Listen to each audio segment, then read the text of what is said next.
Alors, je vous remercie d'être de retour l'après-midi, aussi nombreux que ce matin. Peut-être que quelques-uns se sont ajoutés. Je vous ai dit qu'au début de cet après-midi, nous allons explorer ensemble deux choses de capitales. Nous allons entrer dans cet ordinateur que peu de gens connaissent, parce que ça prend des codes pour être capable d'entrer dedans, qui s'appelle la prophétie. Il n'est pas toujours facile pour le commun des mortels de dire « j'ouvre la Bible et puis voilà, je comprends la prophétie ». Non, ça demande de l'étude. Des personnes me disent « Ben oui, mais docteur Gilbert, c'est pas facile d'étudier la Bible ». Et puis, ceci devient une excuse pour eux pour se garder en dehors de l'étude de la Bible. Laissez-moi vous dire quelque chose là-dessus. Durant ce temps-là, on distribue des feuilles que vous aurez besoin pour comprendre ce que je vais vous expliquer. Et puis, je vous prie de les garder avec vous, ces feuilles, apportez-les chez vous. C'est unique. Vous savez une chose, hein? Nous sommes des privilégiés d'être capables d'entendre parler de la parole de Dieu sans que la police frappe à notre porte et puis qu'elle nous mette en prison. Le temps vient, ou bientôt, si vous parlez simplement qu'il y a un seul Dieu, vous serez mis en prison. Il faudrait que vous sachiez que Bill Clinton a programmé pour 1997 une carte que vous ne pourrez acheter ni vendre sans cette petite carte. Mais ceci est proclamé dans la parole de Dieu. Je vous le montrerai cet après-midi pour 1997.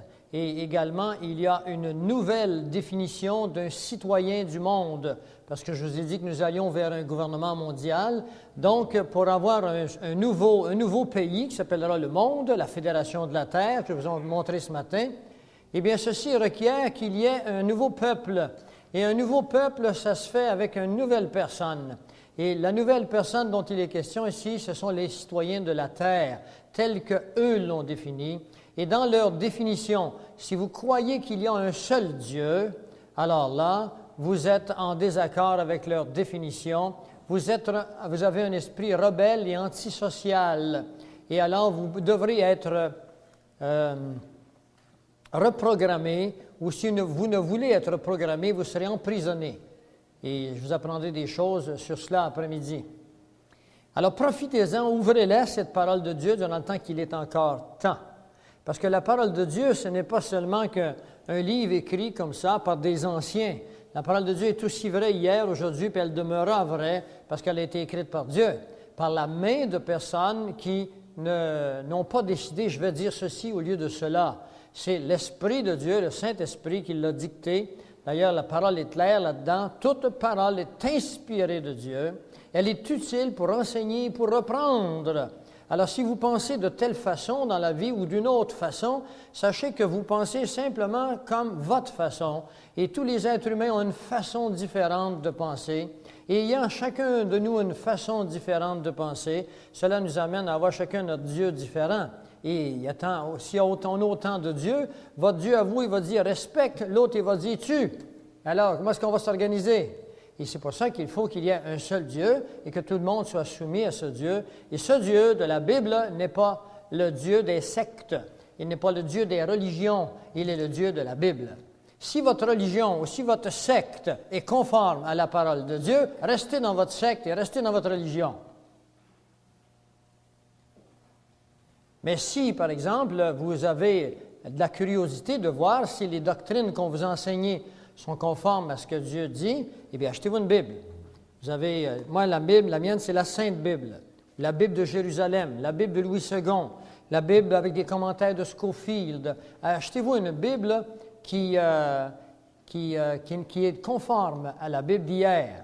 Parce que quand on commence maintenant à mettre sur le marché des Bibles version nouvelle, version 2000, des Bibles du Nouvel Âge, dans lesquelles il y a un nouveau Dieu dedans, puis une nouvelle façon d'interpréter les choses. Dieu dit, ma parole ne changera pas. Pas un seul iota disparaîtra de ma parole. Alors, cet après-midi, je vais vous demander peut-être qu'on peut baisser un peu les thermostats. Je trouve que je m'échauffe. Est-ce mon esprit? Est-ce mon corps? Comme disait Paul, je n'en sais rien. Mais une baisse de température m'est un gain.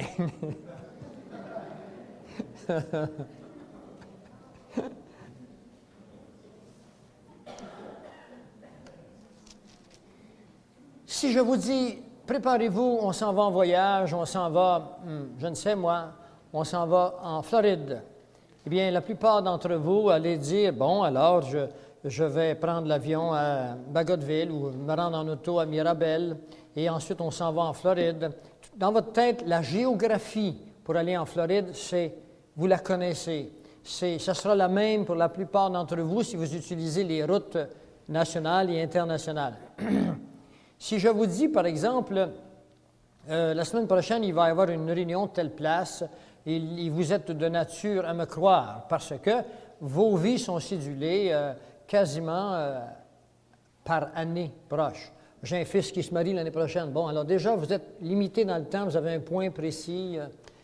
Mais si je vous dis, par exemple, dans 50 ans, à telle heure, il va arriver telle chose, vous allez dire, « Oups, tu as pris ça à toi. » Eh bien, Dieu nous a donné, il y a 2600 ans, ce qui arriverait à notre époque.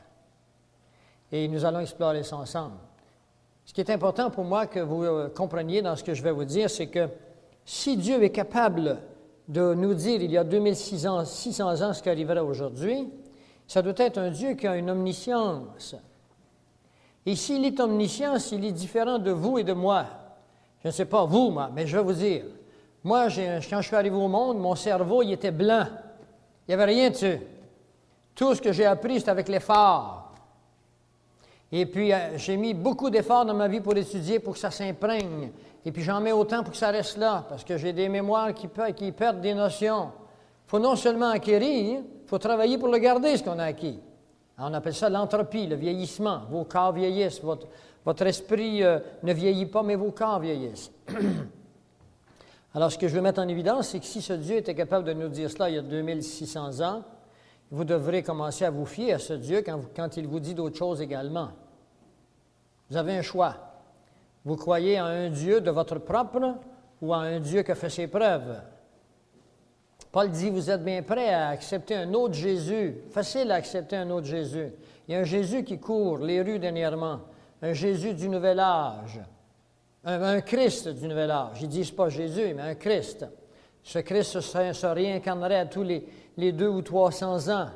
Et c'est lui qui va arriver prochainement, disent-ils, et c'est lui qui va rétablir l'ordre dans le monde. Je vous préviens que ce Christ qu'on enseigne, il va arriver juste avant le vrai Christ. Et c'est pour ça que c'est un antéchrist. Anté veut dire juste avant. Dans le monde, il y a eu plusieurs antichrists, mais il n'y a qu'un seul antéchrist. C'est celui qui vient juste avant Christ. Et je vais vous montrer que la parole de Dieu est juste. Dieu nous a dit le temps qui allouerait à l'humanité. Moi, je dis à ma petite fille, tu vas jouer dehors ce soir, après souper, à 8h30, tu entres. C'est moi qui ai l'autorité, tant qu'elle est ma petite fille. Quand elle sera ma grande fille, on aura des discussions. Puis quand elle sera la fille d'un homme, la femme d'un homme, on n'aura plus de discussion. Mais jusqu'à ce moment-là, elle est ma petite fille, c'est moi qui est en autorité, c'est moi qui décide. Bien, Dieu, de la même façon, a dit, humanité, tu t'amuses là, dans ce patelin-là que je t'ai donné pendant X millénaires. Et au bout de ça, je reviens. Mais ce n'est pas dans ces termes-là que Dieu a dit, tu t'amuses. Et puis, tout ceci a été révélé dans ses prophètes. Il y en a plusieurs prophètes. Dans l'Ancien Testament, il y a plusieurs prophètes. Un de ses plus grands prophètes, c'est Isaïe. Tout le monde connaît Isaïe. Isaïe nous donne beaucoup de détails sur des événements, sur une structure. Et Dieu a donné la structure de ce qui allait arriver. Laquelle structure? On ajoute des membres, on ajoute de la peau, on ajoute des détails. Il a donné cette structure spécialement à un prophète particulier que je voudrais que vous reteniez. Ce prophète-là s'appelle Daniel. S'il y en a qui s'appellent Daniel ici, vous avez un nom qui est très important dans l'Ancien Testament. C'est à Daniel qu'il va, Daniel Gagnon, il m'a fait des grands signes. C'est bon, Daniel, on t'a vu.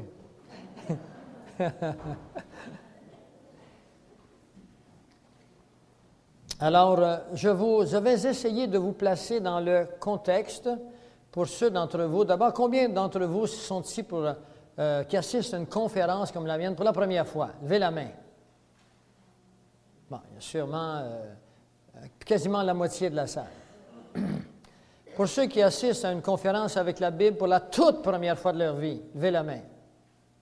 1, 2, 3, 4, 5, 6, 7, 8, 9, 10, 11. C'est bon. Alors, je vais vous placer en contexte. Quand vous allez travailler le matin, vous regardez toujours l'heure avant de partir et c'est elle qui vous indique qu'à tel moment de la journée, il y a telles activités qui se font. À midi, tout le monde pense au lunch. À 6 heures, tout le monde pense au souper plus la veillée, et ainsi de suite. Et puis quand tu arrives vendredi soir à 5 heures, alors là, c'est un autre paire de manches. C'est la fin de semaine, ça nous appartient, un moment de liberté. Alors, l'horloge est très importante dans nos vies, parce qu'on ne vit pas seulement dans la géographie, on vit dans le temps. Je vous l'ai dit ce matin. Dieu a donné une horloge à l'humanité, et cette horloge s'appelle le peuple hébreu, le peuple juif. Certains vont me dire, qu'est-ce qu'ils font là, eux autres encore, le peuple juif? Voyons donc. Eh bien, il n'y a pas de voyons donc. Tout l'Ancien Testament est fait au peuple juif. Matthieu est fait au peuple juif, Marc, Luc, Jean, sauf Jean 13, 17. Quand vous commencez en Actes et toutes les épîtres, ça s'adresse à une autre catégorie de personnes, qu'on appelle l'Église. Quand Jésus est venu ici, il est venu enseigner la loi aux Juifs. On voit ça dans Romains 15, les versets 7 et 8. Ça, c'était son premier ministère. Il venait accomplir la loi. Tout ce qu'il dira dans Matthieu, les évangélistes, les évangiles synoptiques, il s'adresse au peuple en général. Il s'adresse au peuple hébreu. Il ne s'adresse pas à vous et à moi. Vous et à moi, il s'adresse à nous quand il commence dans Actes, après le Golgotha. Le temps de la loi s'est terminé avec le Golgotha. Jésus est venu accomplir la loi, il a enseigné la loi, il a mis les gens sur la loi.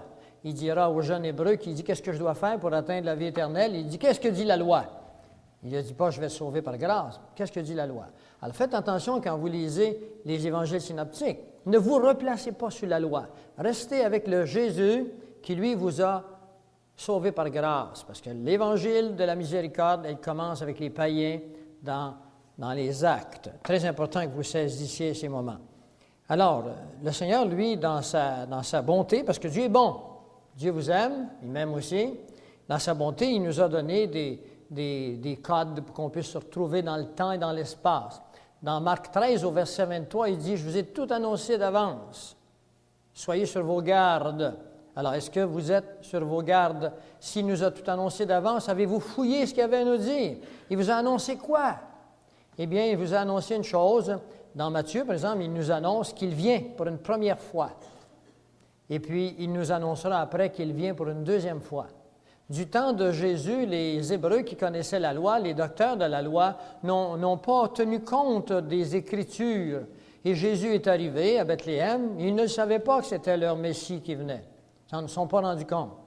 Bien, de la même façon, aujourd'hui, Jésus vient pour une deuxième fois. Le savez-vous? En êtes-vous rendu compte?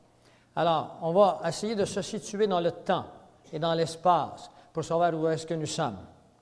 Allez dans Daniel. Ceux qui n'ont pas de Bible, j'ai oublié de vous le dire, nous avons des Bibles à vendre en arrière. Vous pouvez vous acheter une Bible qui, comme la mienne, on doit en avoir, puis une Bible plus petite. Vous irez à l'intermission. C'est de valeur, j'ai oublié de vous le dire ce matin. En même temps, à la pause, je voudrais, Isabelle, qu'on n'oublie pas de placer à l'écran les sources d'informations que nous avons pour vous apporter ces informations. Ce ne sont pas des informations qui sont de mon cru. J'y mets le temps et l'argent pour être capable d'être en communication avec différentes organisations internationales d'information. Les unes sont chrétiennes, les autres sont dans le monde. Je veux les sources des informations des deux pour pouvoir comparer. Alors, on les mettra à l'écran, vous pourrez les prendre en note et si vous le désirez, vous pouvez vous aussi devenir membre de ces organisations, recevoir les mêmes revues, les mêmes documents, les mêmes informations. Alors, nous allons aller avec Daniel et pour vous mettre en contexte, Daniel est prisonnier au moment où il écrit ces choses. Lorsque le peuple hébreu désobéissait à Dieu, sous la loi, n'oubliez pas que le Deutéronome 28 vous parle de la loi. Dieu dit au peuple hébreu, il dit « Fais ceci et je te bénirai, fais le contraire et je te maudirai. » Alors, c'est ça la loi. Hein? Allez à 55 km à l'heure sur la route, le policier vous regarde puis il ne dit rien. Allez à 60 km à l'heure puis il flanque une étiquette puis il est bien heureux de le faire. Enfin, ça dépend de quel policier. Il a le droit. Il y a des policiers ici, j'en connais, il faut faire attention.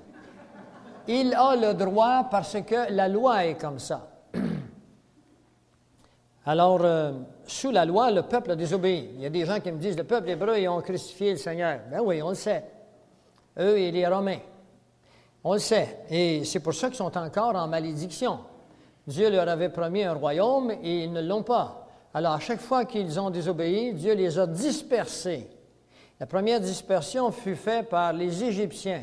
Le Pharaon est venu les chercher. Ils étaient 70, sont en allés en Égypte. Ils resteront là pendant 430 ans. Et quand ils reviendront, ils étaient environ 2 millions qui reviendront par le désert, traversant la mer Morte, ainsi de suite. Dieu est en train de nous dire que pour sortir de l'esclavage, de nos vies naturelles, Dieu doit intervenir d'une façon surnaturelle. Ils ont traversé la mer Morte qui s'est ouverte par la main de Dieu. Si vous êtes un homme naturel, vous ne connaissez pas encore ce que Dieu est en train de nous dire, eh bien, vous êtes prisonnier, vous êtes esclave. Et à ce titre, en tant qu'homme naturel, vous êtes voué à l'échec. Après la mort, c'est la vie dans un endroit qu'on appelle des lieux inférieurs. Aujourd'hui, annoncer des lieux inférieurs dans notre monde, c'est puisqu'on ne croit plus au lieu inférieur qu'on appelle l'enfer, on ne croit plus au ciel, on croit qu'après la mort, c'est terminé. C'est difficile un peu pour moi, mais je me suis engagé à donner l'heure juste. Parce que c'est Dieu qui nous dit ça, puis c'est Dieu qui va nous dire ce que je vais vous révéler après-midi, puis vous allez voir que c'est vrai. Si ça c'est vrai, le reste est vrai. Alors vous devez comprendre ces choses, et Daniel et le peuple reviendra, puis il deviendra à Jérusalem, ils rebâtiront le temple, et bâtiront le temple, et ensuite il y aura une autre dispersion. Cette fois, elle est faite par le roi de Babylone. Il s'appelle Nabuchodonosor. Et Nabuchodonosor ira à Jérusalem, et puis il détruira en partie Jérusalem, et il prendra les habitants de Jérusalem, les emmènera avec lui à Babylone pour qu'ils soient des esclaves. Hein? Qui n'a pas rêvé d'avoir un petit esclave qui fait notre travail servile? Alors, les Hébreux, ils faisaient des blocs de béton, et puis ils bâtissaient. À cette époque, tout était en béton. Ils les ont gardés comme ça pendant 70 ans. Le prophète Jérémie, au chapitre 25, nous dira que Dieu lui a dit que ce sera 70 ans l'esclavage du peuple hébreu à Babylone. Et puis, Daniel arrivera un peu plus tard que Jérémie, et Dieu se révélera à Daniel, puis lui dira la même chose, puis on va le voir dans un instant. Alors, n'oubliez pas, Daniel, il y a à peu près 17 ans, quand il est amené à Babylone, il est avec ses 3 compagnons, qui s'appellent Abednego, qui s'appelle Meshach et Shadrach. Et ils sont à Babylone, et puis le roi impose toutes sortes de choses, mais le livre de Daniel, c'est très long. Je ne vais pas vous emmener dans tout Daniel, mais je veux qu'on aille au chapitre 2. Et le roi de Babylone, à cette époque, s'appelle Nabuchodonosor. Et Nabuchodonosor a eu un rêve, un songe. N'oubliez pas, si vous n'avez pas de Bible, vous pourrez vous en procurer à la pause. Mais ne partez pas, ne vivez pas sans une Bible. C'est le livre par excellence. C'est un livre qui est plus d'actualité que jamais. N'allez jamais croire que c'est un livre pour les anciens. La Bible est vivante, c'est la parole de Dieu. Alors, je lis un peu, je vais en passer parce que je ne veux pas qu'on prenne plus que le temps a voulu. C'est un songe de Nabuchodonosor qui est expliqué par Daniel. C'est la vision de la statue. Alors, vous avez sur vos feuilles, je pense, la statue de Nabuchodonosor. L'ont-ils? Vous ne l'avez pas? Alors, on va la mettre sur acétate pour vous. On va la mettre au tableau. Elle est en arrière? D'accord. Elle est en arrière, vous l'avez dessus. Mais pour ceux qui n'ont pas de feuilles, on vous la mettez là. Alors, regardez la statue comme il faut, là, puis après ça, donnez-moi votre attention.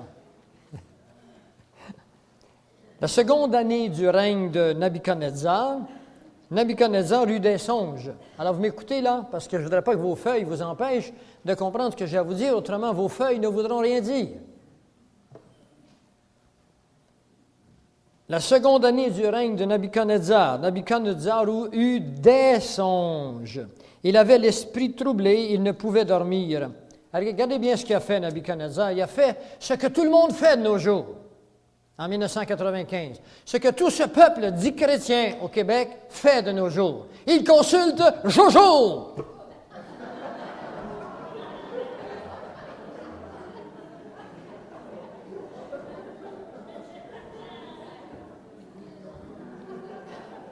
Même la femme de notre premier ministre a consulté Jojo. Trouvez ça drôle, vous? Alors, si vous pensez que Dieu va permettre que ce peuple là, qui a eu l'abondance continue à vivre, puis qu'il a ignoré Dieu, vous lirez Pierre, vous lirez Acte 4, 11. Cette pierre qu'ont rejetée les nations, la pierre, on la voit tantôt.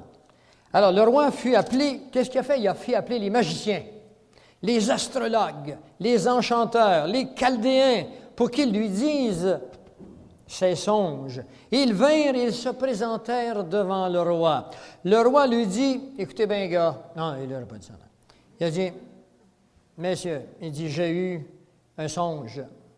Mon esprit est agité et je voudrais connaître ce songe. Les Chaldéens lui répondirent en langue araméenne, ô roi, vis éternellement. Il y avait des bonnes raisons de lui dire cela. Le roi les faisait vivre dans les plus belles maisons, les faisait vivre comme des rois, pour les mensonges qu'il lui contait. Vis éternellement, dis le songe à tes serviteurs et nous en donnerons l'explication. Dis-nous ce que tu as rêvé, puis on te contera une belle romance. On va t'arranger ça pour que ça te plaise. Mais fais-nous vivre, par exemple. Le roi reprit la parole et il dit aux Chaldéens, « La chose m'a échappé. Je ne m'en souviens plus, les gars, ce que j'ai rêvé. » Ils ont un problème, hein? Si vous ne, c'est une négation. Si vous ne me faites connaître le songe et son explication, vous serez mis en pièces. Et vos maisons seront réduites en un tas d'immondices. On va y briser vos maisons. Je vais vous expédier chez vous. Vous êtes si bon que ça? Dites-le-moi ce que j'ai vu. Mais si vous me dites le songe et son explication, vous recevrez de moi des dons, des présents, des grands honneurs. C'est pourquoi dites-moi le songe et dites-moi son explication. Et il répondit pour la seconde fois que le roi dise le songe à ses serviteurs, ils nous en donneront l'explication. Le roi a pris la parole puis il dit, je m'aperçois en vérité que vous voulez gagner du temps. Vous voyez que la chose m'a échappé. Si donc vous ne me faites connaître le songe, la même sentence vous enveloppera tous. Vous voulez vous préparer à me dire des mensonges et des faussetés. Hein, le roi, là, il voit clair. Ça fait des années qu'il entretient des magiciens, des devins, des tireurs de cartes, des regardeux des boules de cristal, de tout ça. Il les engage, puis il paye, puis dites-moi ce qui va arriver. Puis là, il se rend compte et dit, « Hey, j'ai échappé mon rêve. Vous êtes bon? Dites-le-moi. Parlez-leur à vos soi-disant esprits qui ont envoyé ces songes chez moi. Et là, on va le voir si vous êtes vrai. Alors, c'est pourquoi dites le songe et je saurai donc que vous êtes capable de m'en donner l'explication. » Les Chaldéens répondirent au roi, « Mais oui, mais roi, écoute bien, mon grand. Il n'est personne sur la terre qui puisse dire ce que demande le roi. Aussi, jamais roi, quelque grand et puissant qu'il ait été, n'a exigé une pareille chose d'aucun magicien, astrologue, chaldéen, tireur de cartes, regardeux des cristaux, liseux de cartes, joueur avec le tarot. Ce que le roi demande est difficile, il n'y a personne qui puisse le dire au roi, excepté les dieux dont la demeure n'est pas parmi les hommes. Les dieux avec un petit d, parce qu'ils ont des dieux. L'histoire n'a pas changé, mes amis. La terre tourne toujours 24 heures par jour. Eux aussi avaient des dieux. Et ce monde qui se dit chrétien autour de nous, qui passe le temps à consulter des cartes et des tireuses et des ci, de cela, font partie de la gang à Nabuchodonosor. Vous devez comprendre ça à un moment donné. Quelqu'un doit vous apporter au couteau la vérité, parce que vous êtes appelés à connaître la vérité, vous et moi. Vous êtes appelés à vivre avec la réalité de la vérité, et non pas la réalité des hommes. Alors là-dessus, le roi rentre dans une grande colère, il s'irrite violemment et il ordonne qu'on fasse périr tous les sages de Babylone. La sentence est publiée, les sages étaient mis à mort et l'on cherchait Daniel et ses compagnons pour les faire périr. Daniel, c'est un juif, 3 compagnons sont des juifs, ils ont été importés en Irak, parce qu'on est à Babylone, c'est la capitale de l'Irak, où est aujourd'hui Saddam Hussein, qui se dit la réincarnation de Nebuchadnezzar. D'ailleurs, ils sont en train, avec les Japonais, de rebâtir Babylone. Mais ne vous en faites pas, cette Babylone n'aura jamais la capacité d'être ce qu'elle était. Elle n'est pas prophétique. Elle est le rêve d'un fou, d'un luciférien qui s'appelle Saddam Hussein, et puis qui se déclare Nebuchadnezzar et qui est prêt à faire vivre un peuple entier dans la misère pour leur soutirer le travail de leurs bras durant le temps qu'ils vendent du pétrole et qu'ils achètent des armes de la Russie pour entrer en guerre avec le monde entier et qui fait partie des musulmans dont nous avons vu ce matin qui s'apprêtent à attaquer Israël. Alors Daniel s'adressa d'une manière prudente et sensée à Arjak, qui était le chef des gardes du roi, qui était sorti pour mettre à mort les sages de Babylone. Il prit la parole, puis il dit à Arjak, commandant du roi, « Pourquoi la sentence du roi est-elle si sévère? » Alors Arjak se tourne vers Daniel, parce que je ne vous ai pas parlé du chapitre 1. Daniel est un type qui est bien aimé du roi, il sert la table du roi. C'est un type qui a une vie réglée, disciplinée, et puis il impressionne beaucoup le roi Nebuchadnezzar. Alors Arjak expose les choses à Daniel, il lui dit... Il lui expose les choses. Daniel se rendit vers le roi et il le pria de lui accorder du temps pour donner au roi l'explication. L'explication de quoi? De son rêve. Ensuite, Daniel alla dans sa maison et il instruisit de cette affaire Anania, Miskaël et Azarias, ses compagnons. Les noms dont on vous a donné tantôt, c'était des nouveaux noms qu'on avait donnés aux Hébreux, à ces 3 Hébreux. On leur avait donné des noms irakiens. Il les engageant à implorer la miséricorde du Dieu des cieux, afin qu'on ne fît pas périr Daniel et ses compagnons avec le reste des sages de Babylone. Alors, c'est au verset 19 là, que ça devient important pour vous et moi. Alors, le secret fut révélé à Daniel dans une vision pendant la nuit. Et Daniel bénit le Dieu des cieux. Daniel prit la parole et dit, « Béni soit le nom de Dieu d'éternité en éternité. À lui appartient la sagesse. » C'est lui qui change les temps, c'est lui qui change les circonstances, qui renverse les rois établis, qui donne aux sages la science, à ceux qui ont de l'intelligence, c'est-à-dire qui ont des informations comme vous allez en avoir aujourd'hui. Après cela, Daniel, au verset 24, se rendit auprès d'Arjak, à qui le roi avait ordonné de faire périr les sages, et puis il lui conta ces choses. Alors, Daniel alla voir vers le roi, puis il dit au roi, au verset 28, « Mais il y a dans les cieux... » Daniel répondit en présence du roi, au verset 27, « Ce que le roi demande est un secret que les sages, les magiciens, les astrologues, les devins ne peuvent découvrir. Mais il y a... » C'est Daniel qui parle, il est en train de dire que c'est le Dieu des cieux qui va lui révéler, et non lui. Il est en train de dire, il y a dans les cieux un Dieu, avec un D majuscule, qui révèle les secrets et qui a fait connaître au roi Nebuchadnezzar ce qui arrivera dans la suite des temps. Alors, il est en train de lui dire, la statue, le rêve que le roi a vu, c'est une révélation de ce qui va arriver dans le futur. Maintenant, Daniel a eu la même révélation, puis il va l'expliquer au roi. Il lui dira au verset 31, « Ô roi, tu regardais et tu voyais une grande statue. » Elle est là, la statue. Cette statue était immense et d'une splendeur extraordinaire. Elle était debout devant toi et son aspect était terrible.